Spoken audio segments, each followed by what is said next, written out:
Hello, sweet beans, and thanks for tuning in to another episode with us here at Polysaturated. Today's topic is going to be polyamory, not for the lazy lover. I'm here with Zan and Crow. And I'm Jay, and we're going to be talking today what can be sometimes taxing emotionally and physically exhausting parts of being polyamorous.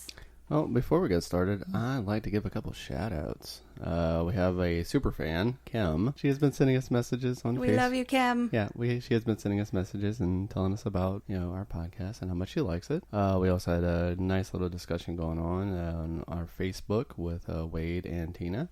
So shout out, guys. Hey, thanks for interacting with us. Thank you. You rock. You're awesome, Sauce. So polyamory, not for the lazy. This is where we talk about Emotional logistics. Emotional, physical, mental, spiritual. break out your calendars.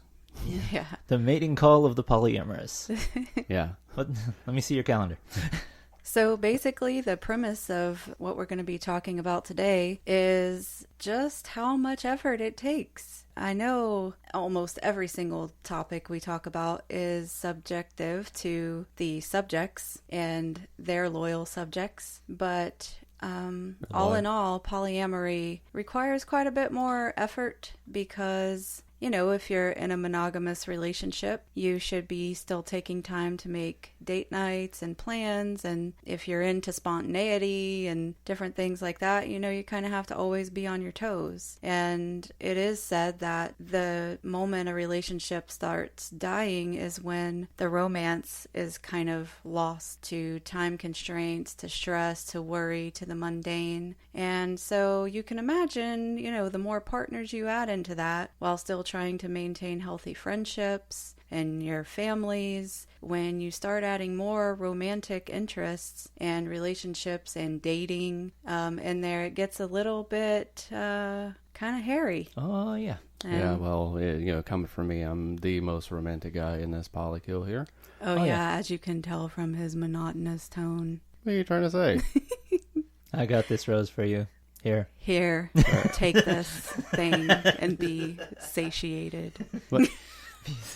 I'm feeling. No, he really is very sweet. Yes, he comes home with all kinds of things. You said sweet, not romantic. There's a difference. Yeah. Yes, well, he caught that. How Ouch. observant are you? Ouch. So early in the morning. Oh, He's had his dose of liquid peps, apparently. That's the only reason why I'm up right now. There's a lot that goes into just fitting everything into your life. It goes back to, there's the analogy of the professor coming into his classroom with jars and a box full of stuff. And he put one jar up and filled the box full of rocks and said, "Is this jar full?" And everybody said, "Yeah, it's full." Filled it to the top. Great. And then took out some gravel or pebbles and shook the pebbles down through the rocks and kept shaking it until it filled up again. And he said, "Now, is this box full?" And everybody, there was a few more hesitations, but generally people agreed, yeah, it's full. Then he took out some sand and sifted the sand down through all of the pebbles and all of the big rocks and kept shaking it until it visibly filled the jar again. And he said, "Now, is this jar full?" And almost nobody raised their hand at this point. And he took out a big bottle of water and filled it up some more and said, "What have we learned with this?" And people would say different stuff like, "Oh, you can always fit more. There's always room for a little bit more." One smartass student pointed out, "Well, now there's space between the molecules still." But there's always one. Yeah, there's always one. So the moral of the story is that you could drown rocks. Now, the professor said the moral of the story is if you don't put the big rocks in first, you're never going to get them in. And that's what it comes down to with any kind of time management, is if you don't do the most important things, if you don't focus and make sure they get in your calendar and make sure they get done. Date night has to be planned most of the time, because if you have empty spots, they're just going to fill up. Mm-hmm. At no point does any human just sit there and say, "Hey, every Saturday from 1 o'clock to 3 o'clock, I just stand there." And do absolutely nothing for those 2 hours, and I could fit this thing in that space. You do have to just make your priorities. The things that are most important have got to get up on the calendar as fast as possible. Sometimes push other things aside just to get it in, and make sure they get on there and make sure they get done. And people can say, well, that ends my spontaneity. What about my spontaneous, sparkling personality? I like to do things on a whim. I'm so sparkly. You still can if you plan for it. No, you don't have to plan for every spontaneous thing. You don't have to plan. Spontaneous. Spontaneous. Oh, a new word. You don't have to plan for every act of spontaneity, but if you don't plan for the things that are really important, they're going to have a tendency to fall off the radar. Right. I had to learn how to use a calendar. Oh, God. But yeah. I can't deny it. I'm so bad scheduling things and writing things down and making lists. And yeah, I kind of just fly by the seat of my pants most of the time. Which, by the way, apps for calendars. A lot of people use Google calendars and stuff like that. But they also complain about using Google Calendars. That is a weird thing to say. Yeah, Google blah, blah, blah. Calendar. Google Calendar. We use an app called FamCal, and it's shared. It's amazing. Yeah, so we share it between us and the kids and everything, and everybody can schedule things, and it notifies everybody. And calendar is law. Any polyamorous person will tell you that the calendar is law. Even the kids know if it's not on the calendar and something else gets planned and you didn't put it on there, well, your plan is going to take back seat because we told you. You've been warned. It's fun. Sometimes we get an alert and we're kind of like, oh yeah, we're supposed to be doing that right now. Our oldest kid just filled up his space on our calendar or something like that. Yeah. And it even applies to us too, because we're like, oh shit, we were supposed to put that thing in and we didn't, and they put something in instead. So damn it, man. Yeah. So in a way, that's really kind of great because they got on to, hey, schedule this in and have a voice. Mm-hmm. Yeah. When it comes to all of the things related to polyamory, speak up. I know people say, well, I'm a quiet person or I don't like to make waves.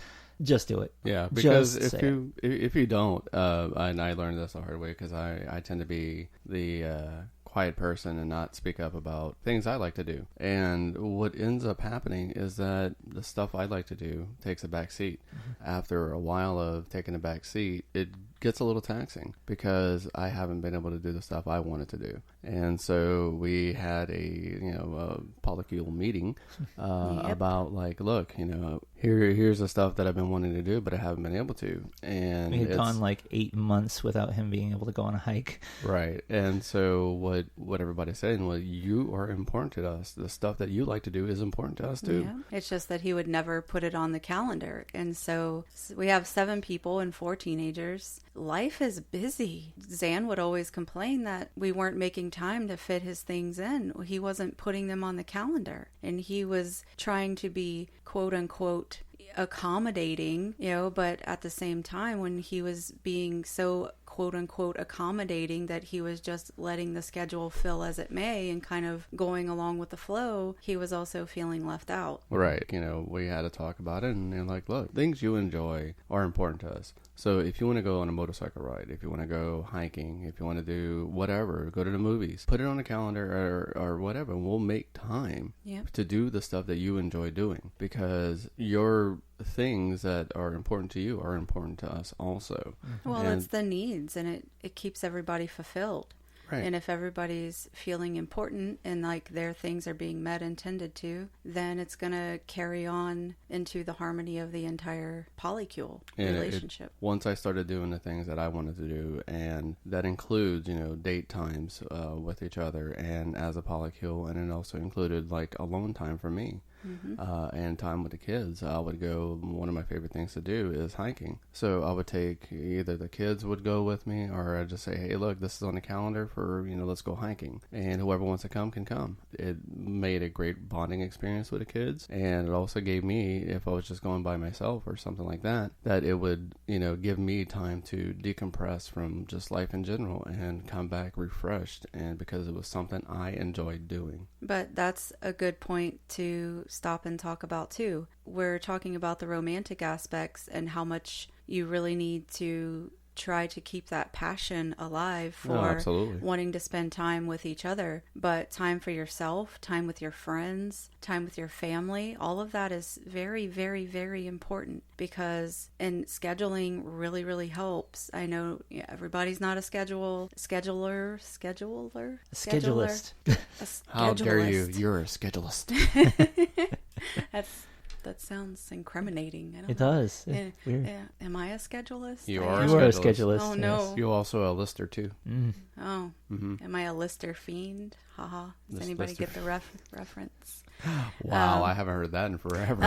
Anyway, but it's very important to not be a lazy lover to yourself either. Any sort of being able to love anybody else has to come from within and nurturing and tending to your own needs. And that's not being selfish. Don't take it to that extreme. Come on, be real. I'm gonna love myself so hard. Like you have to make the time. And that's what it all boils down to. You have to make the time for your lovers, your partners. You have to make the time for your kids.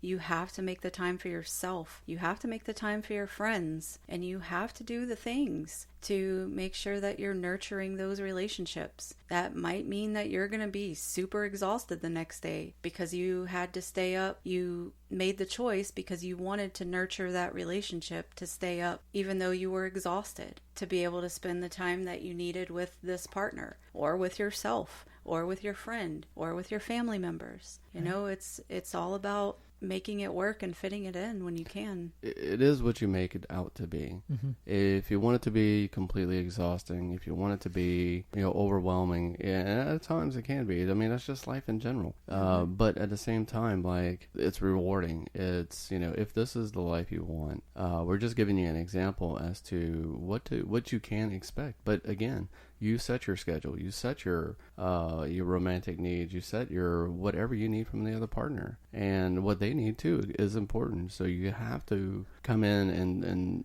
realize that it's not just you, but at the same time you need to take care of you. Mm-hmm. You also have to take care of your partners. It's highly, highly important to be aware of your needs, your partner's needs, and be honest about it. Because what happened with me, I was taking the back seat because I was being, quote unquote, accommodating. Well, what ended up happening is that my needs were just left to the side, and after months of this, it's like, okay guys, look, I'm really tired of this. Like, I need to do something for me. Yeah, but we would also check in with him and say, hey, is this okay? And he's like, oh, whatever. He wouldn't communicate that it was actually really important to him. That was an issue that we had to work on, which is a whole other podcast. Yeah, that comes into the way I grew up, the way I've done things throughout my life, and the way I've taken care of myself mentally, which is not. So it's through polyamory, I have grown as a person and have learned to be the better me. A total shout out to all of those supportive people out there. You're great. It's wonderful that you're supportive of your partner or your partners and all those things. And it's great when people are flexible and accommodating. It's something that you can literally bring to a relationship. Hi, I'm flexible and accommodating. Ooh, yes, definitely. Flexibility. That's a wonderful thing. The thing is, a lot of people don't feel comfortable talking about what they need, even with their partners. Just please, please, please remind yourself, if you can't be comfortable with these people, why are you even doing this? You are in a comfortable place. You're in a safe place. You're surrounded by people who love you. Go ahead and tell them what you need. Right. And then, like, just recently, I was talking to Jay and Crow. I usually have a close friend that I can go out and do stuff with, and most of the time that friend is female. For whatever reason, I've always been closer to females than males when it comes to friend wise. And that was one thing. It's like, I'm not looking for another partner right now. I'm just looking for a friend. And that was a conversation we had to have. So that's, again, something I wanted in my life. And so I had to be open and honest about it and tell them, hey, look, this is kind of what I'm looking for. Part of me taking care of me and what I need. You're supposed to drop the mic after that. Boom. Mic drop. Which is part of not being lazy. Right. It's being proactive, advocating for your own needs, which is very important. Right.